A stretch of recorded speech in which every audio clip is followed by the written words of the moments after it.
اصحابي وحبايبي عاملين ايه؟ يا رب تكونوا بخير وباحسن حال. هعمل لكم طبعا النهارده بتاع كبده اسكندراني عشان العيد بقى، عشان تفطروا بها اول يوم العيد. هقول لكم على طريقتها علشان اللي حابب يعملها يعملها. طبعا انتوا عارفين الكبده الاسكندراني اللي بتبقى مشطشطه، هي الكبده الاسكندراني مفيش، بتبقى حاجاتها بسيطه جدا يعني. معانا كبده هيتي، كبده طازه من عند الجزار، كبده جاموسي، ومعانا هنا 5 فصوص توم هنبشرهم دلوقتي، ومعانا هنا معلقتين خل، ومعانا هنا 3 ليمونات معصورين. تمام. هنيجي بقى للبهارات، معانا ملح، ومعانا فلفل اسود، ومعانا كمون، ومعانا هنا كزبره، دي كزبره. تمام. ومعايا هنا ربع معلقه صغيره بابريكا، اختياري، ممكن تستبدلوها بشطه. تمام. انا كده كده انا هحط لسه فيها فلفل شطه، فلفل سبايسي حراق. تمام كده. هنبدا نجهز بقى، خليكم معانا.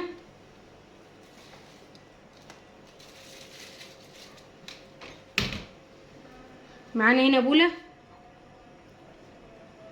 عشان هنبشر فيها التوم وهنجهز فيها حاجتنا. تمام. هنا هنبشر التوم. بسم الله، اللهم صل على النبي. صلوا على النبي يا جماعه، عليه افضل الصلاه والسلام.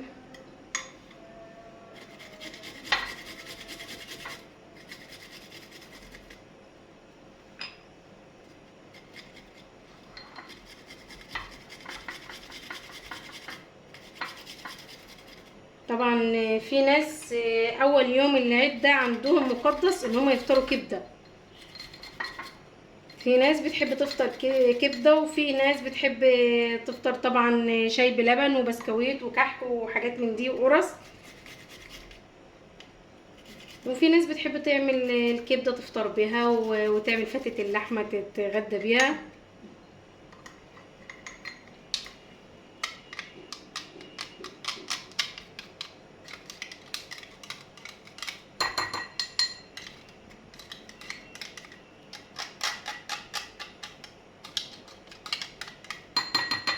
تمام كده.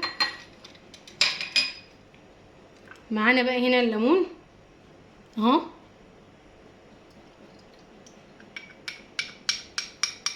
هنزل بالليمون، بعدين هنزل بالخل،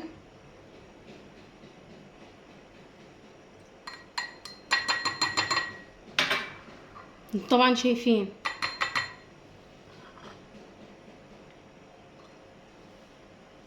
هنزل هنا طبعا بالملح، فلفل اسود،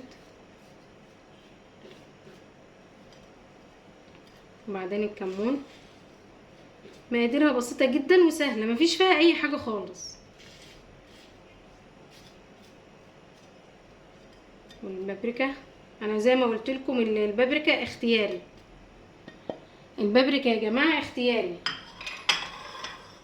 ممكن تستبدلوها بشطة، بس انا عن نفسي لسه هحط الفلفل اخضر سبايسي، انا الفلفل سبايسي.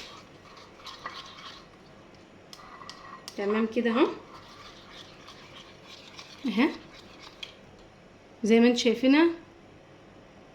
هنقول تاني، الكبده الاسكندراني هي عباره عن توم، انا بستكفي ب5 فصوص توم، ومعلقتين خل، و3 ليمونات معصورين، وكزبره وكمون وفلفل اسود وملح، وربع معلقه صغيره بابريكا.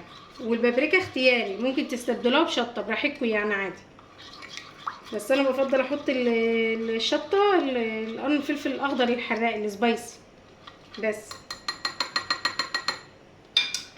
تمام. معانا هنا بقى الكبده اهي، شايفينها. هنزل عليها طبعا بالمقادير بتاعتي دي.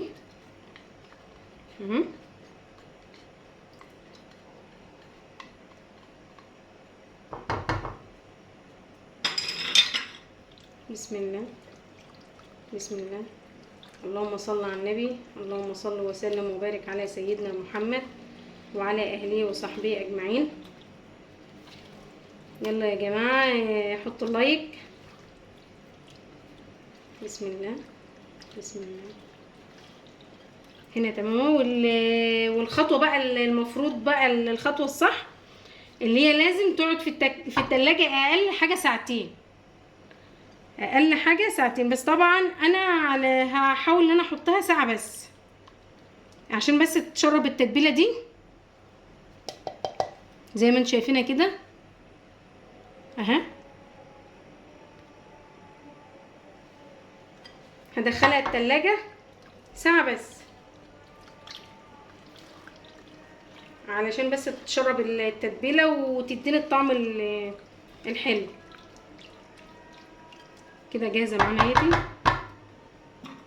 وكده هندخلها التلاجة وهنرجع لكم يا جماعه بعد ساعه علشان نعملها بقى. تمام.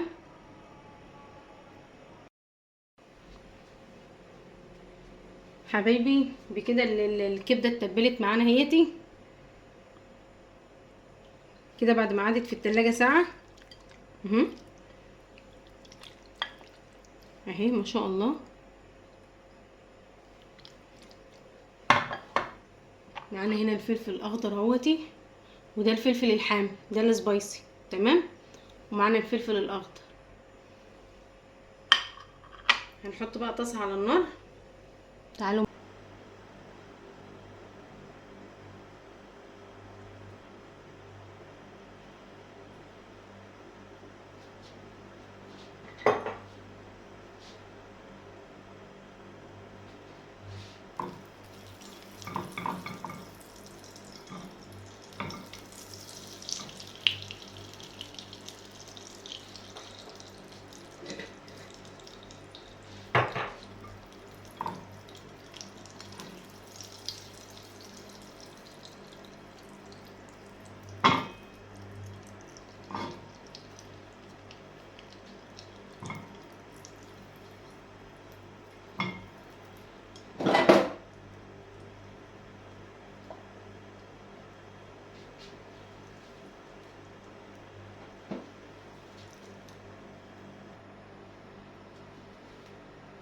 هنا هننزل بالكبده هنا.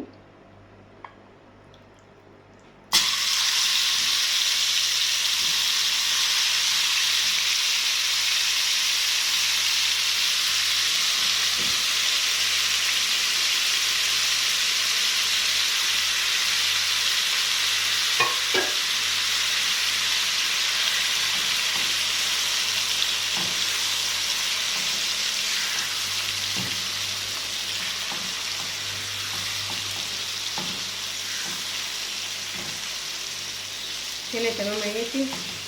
هنقلبها شويه وبعد كده هنسيبها هنسيبها مع نفسها كده تاخد وتدي كده، تاخد وتدي بشكل ودي.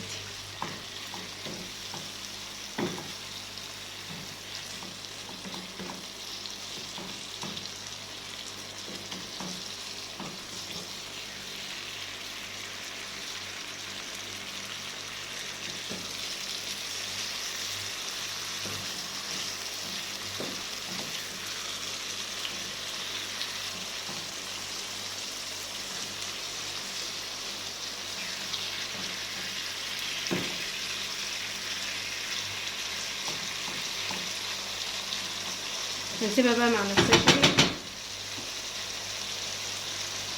وساعة ما تدخل تبدأ تاخد على السوا هننزل عليها بالفلفل. هنسيبها بقى مع نفسها ونرجع لكم تاني. هي هنا نزلت الميه بتاعتها اهي، لسه برضك هتقعد شويه لما الميه بتاعتها تنشف كده شويه، ونقوم نازلين عليها نازلين عليها بالفلفل. هتاخد قلبه مع الفلفل وبعد كده بقى هنطفي عليها.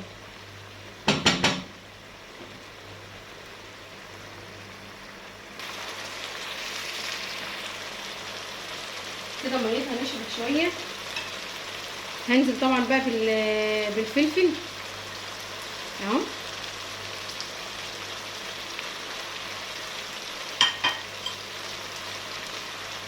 هنزل بقى بالفلفل بقى ياخد معاها قلبه كده، وبكده تبقى ايه، تبقى تمام. جربوها هتعجبكم ما شاء الله، جميله اللهم بارك. دي بقى الكبده الاسكندراني ما شاء الله عليها بصراحه، يعني ما شاء الله عليها، جميله جميله وبسيطه، سهله وبسيطه ومفيش فيها اي حاجه خالص. محدش بقى يقول لي بقى احط بقى بصل، محدش يقول لي بقى احط طماطم. الكبده الاسكندراني هي عباره عن ايه، عن كمون وفلفل اسود وكزبره وليمون وخل وتوم وفلفل بس. دي الكبده الاسكندراني، غير كده لا. كده بقى اللي يقولك بقى احط بقى طماطم وحط بصل وكلام من ده، لا. هنسيبها بقى تاخد كده قلبه بسيطه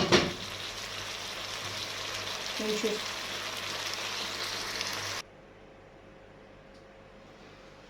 وبكده الكبده كانت جاهزه معانا اهيتي كده، خلصت تمام اهي ما شاء الله اللهم بارك اهو.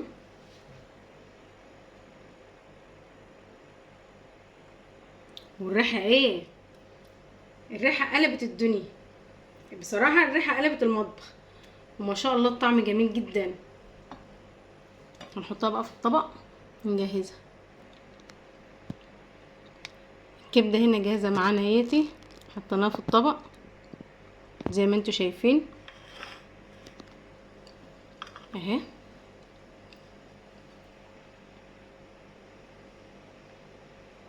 رايكم جربوها وهتعجبكم، بسم الله ما شاء الله اللهم بارك، جميله. دي بقى الكبده الاسكندراني بصراحه طعم الليمون فيها جميل جدا والتتبيله بتاعتها، جربوها وهتعجبكم. وما تنسونيش بقى في دعوه حلوه كده ليا، وربنا يخليكم يا رب، وكل سنه وانتم طيبين وعيد مبارك عليكم يا رب. واللي ما حطش اللايك يحط اللايك. السلام عليكم ورحمه الله وبركاته.